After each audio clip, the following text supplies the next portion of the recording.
Hey guys, welcome back. I'm Laura with Down Home with Lemon Pie, and it is fall, and I want to share with you today all of our favorite fall books.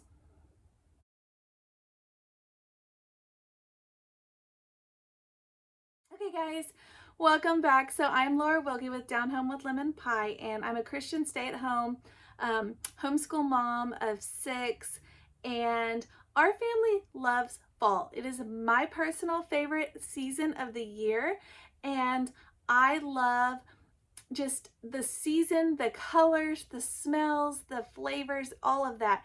But one of my very favorite things about fall is the picture books. There's something about this time of year that is just a little bit more magical, it seems. I love the like the mushroom stories. I don't know if you know what I'm talking about, but I will show you in a few minutes.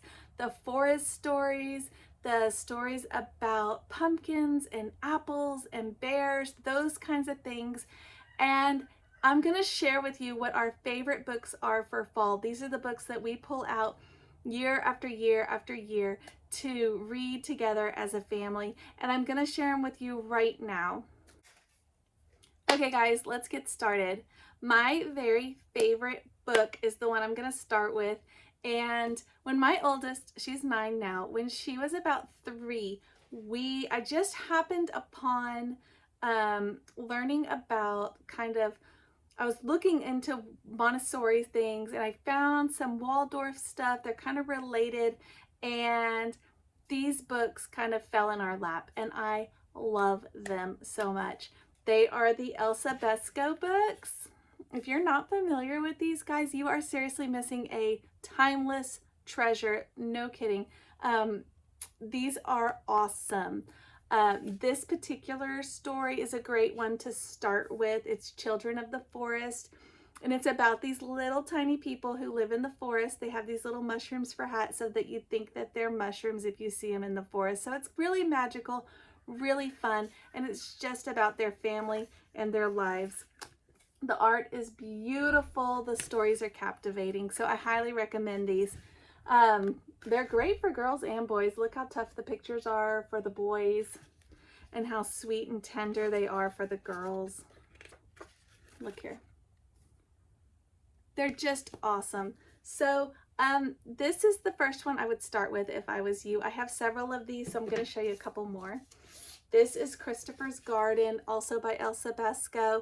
These stories are just so magical, but this one and this one, Woody Hazel and Little Pip, are great for fall. So Children of the Forest is also great for this time of year, but I'm going to say that these two are probably the best ones for fall by this author, and I love them both. There's a couple others that are good for summer, like Sun Egg, and there's a whole bunch about, or Hat Cottage is great for summer too, and then there's a bunch that are great for winter. So this author I highly recommend. Okay, the next book I'm going to show you, we just came across this one day at the library, and it actually takes place in summer. So it's perfect for this time of year when we're transitioning into fall, and you know, but it's a story for bears. Something about this book, probably the colors and the pace of the book is kind of slower, and I just love it. And bears, of course, for fall time. But this book is so stinking adorable, guys. That's all I'm going to say about this, because I really recommend this. If you don't have it already, snag it from your library and check it out.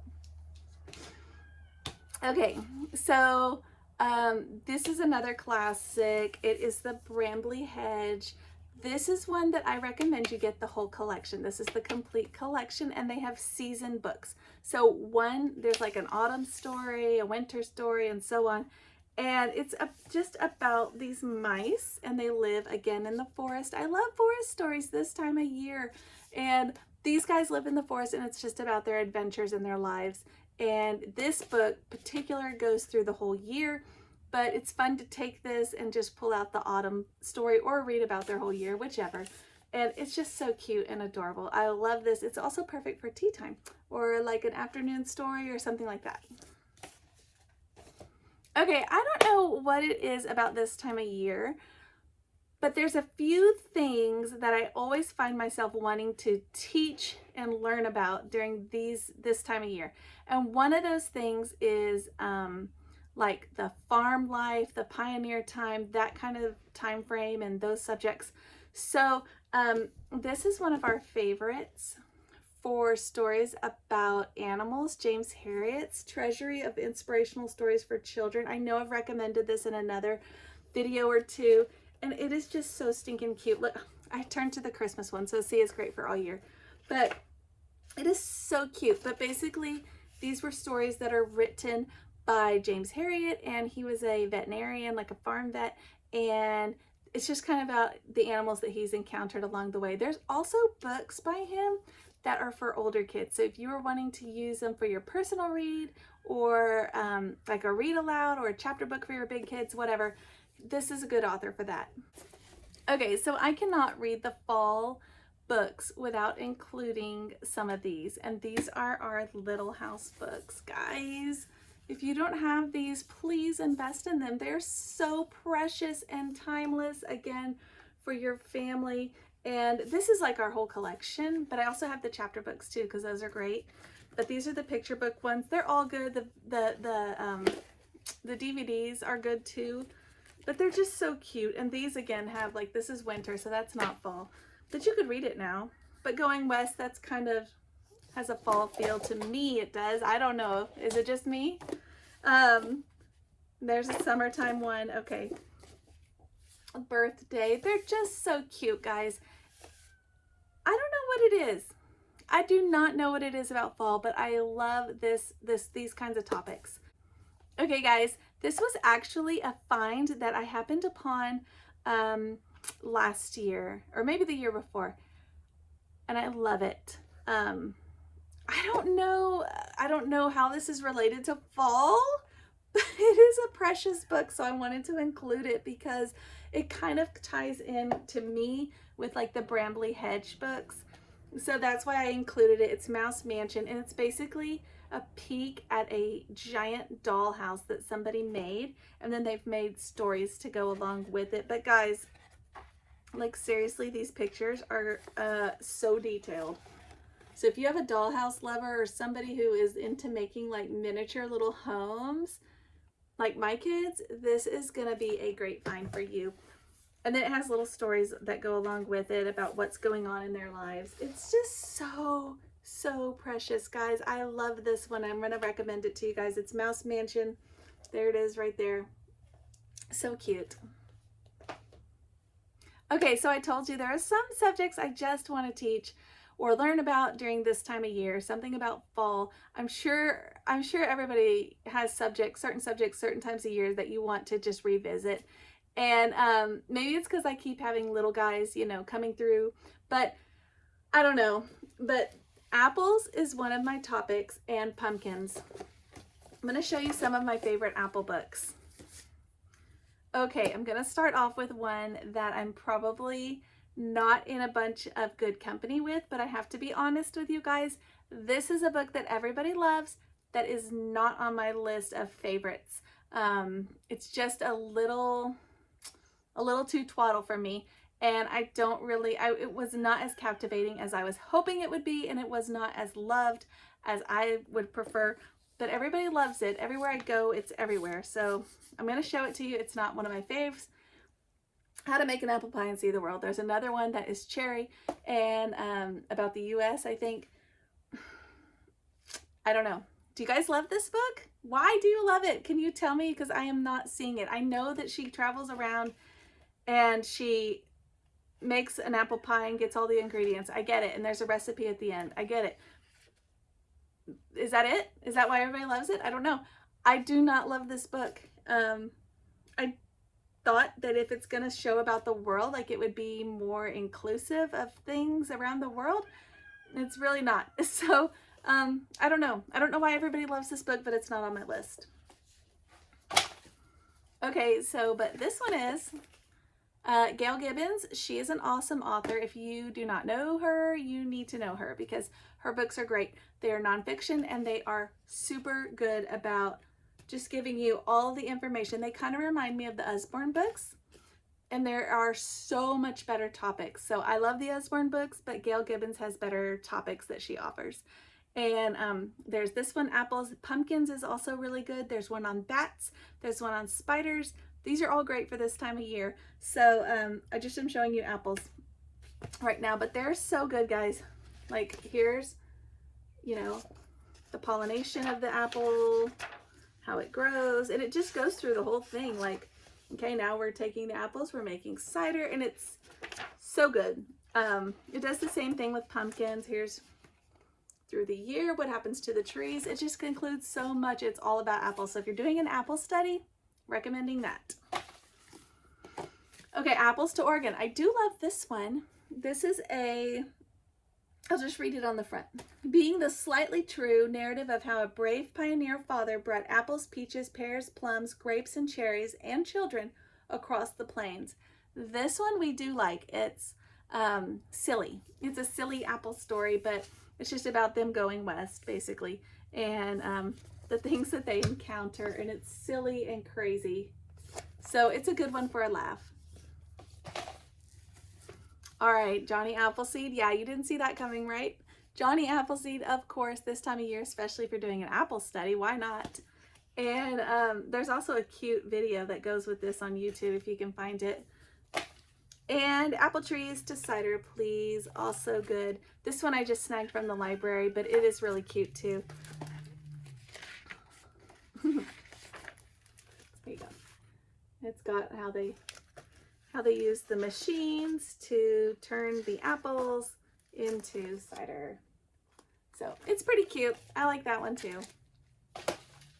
Okay guys, so also we like to study leaves this time of year, and there's another book that everybody seems to like. I see it recommended in book lists for fall all the time on YouTube or on Pinterest or blogs or whatever, and it is not one that I am going to recommend. I do have it because it was recommended by lots of people, and I got it, and I don't like it. So it is this one. We're going on a leaf hunt. I love We're Going on a Bear Hunt, by the way.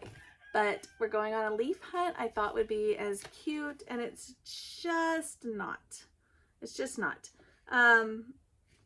I don't know. I don't really know why I don't like it that much. I think it's because it discusses the trees a little bit, but not enough that we actually learned anything. So I don't know. I like Bear Hunt, and I know you don't learn anything there, but I don't know. Bear Hunt's more timeless and classic for me and from my childhood. This one, nah. So there's that. We are doing this one. My beginning chapter reader is reading this. So this is the fall book I wanted to share with you guys just to show you, because she's reading the Sophie Mouse series, and this is the fall book for that series. So I wanted to show you that if you have an early chapter reader as well. Leaf Man is super cool. I love this book because it shows you how to use leaves, different shapes and colors of leaves, to make pictures. And that is such a fun thing. I am not that good at leaf pictures personally. I am creative, but I'm not good at this. So this is good for me to give me some ideas of where to go and what to do to make some pictures. I'll show you some here, because this is not really my forte, I guess. It's not what I do well, but I think I enjoy doing it. I just don't do a good job. So this will help my kids to know how to do it better than what they're seeing their mom do. So these are fun. They're just fun for like an afternoon, especially if you have like a Saturday or a Friday afternoon or something like that when you're not doing anything, you just want to get out of the house. Okay, so if you have not already read this book, as we are coming up to Thanksgiving, I highly recommend it as a read aloud or as a chapter book for your children to read.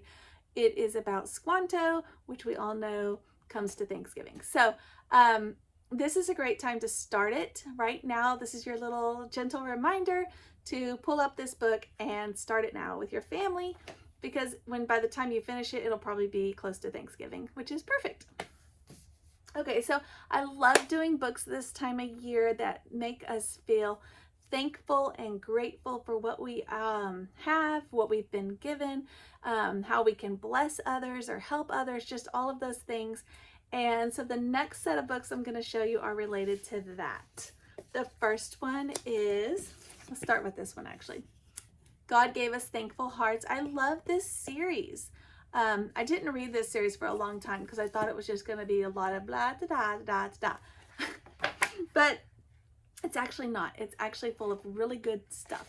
So I'm going to say I really recommend this one. Again, we just got this one from the library because I don't actually own it. But I think it's a great one to have. Okay, The Orange Shoes. Okay, this is a book I think should be a must read around this time of year for every family. Especially as kids are starting to make their wish lists for Christmas and things like that. This is a book about a little girl, and she doesn't have shoes, and she's kind of teased. Then she gets a pair of new shoes, and they're beautiful and they're orange, and all the girls make fun of her, and they step on her nice new shoes, ruin them, and she ends up making them beautiful again. And then they compete, and they have here's where she made them beautiful, and they have a competition, and there's like a fundraiser, and it's just really, really cute. It's really, really cute. I don't want to tell the whole story to you, but it is full of so many life lessons, and it's cute, and it's perfect for this time of year. Okay, so talk about being thankful for what you have and not wishing for more than what you need. This is a book for that. So it's full belly bowl. Basically, the old man is given this bowl, and anything he puts in the bowl, it multiplies. And at first he's real excited and kind of greedy about it, and then it becomes a problem. Okay, so that's basically the whole story. And it's really good. He learns a lesson, of course, which is great for us to pass on to our kids. So I highly recommend Full Belly Bowl. All right, I don't know. I have two left. I don't know what it is about this book at this time of year, but we read it every single year. We read Stone Soup, and we make soup, and the kids talk about it. They make stone soup in their mud kitchen stuff.